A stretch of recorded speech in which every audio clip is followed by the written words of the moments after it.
Praise the Lord. கர்த்தருடைய பரிசுத்த நாமத்துக்கு மகிமை உண்டாவதாக.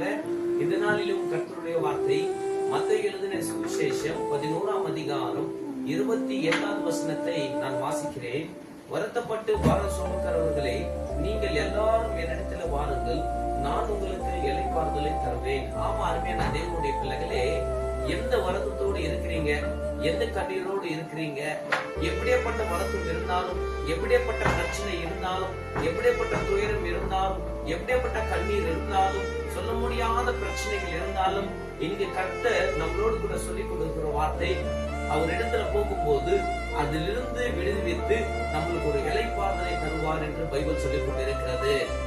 இந்த உலகத்துல நீங்க எங்கன்னா போங்க, ஆனா யாருமே உங்களுக்கு சமாதானத்தை இளைப்பாறுதல் கொடுக்க மாட்டாங்க.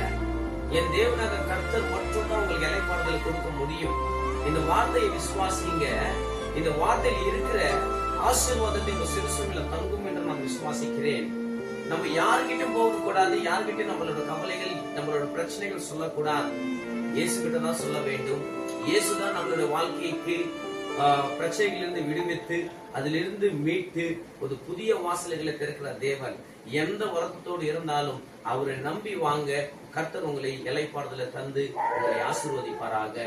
ஆமேன், ஆமேன், ஆமேன்.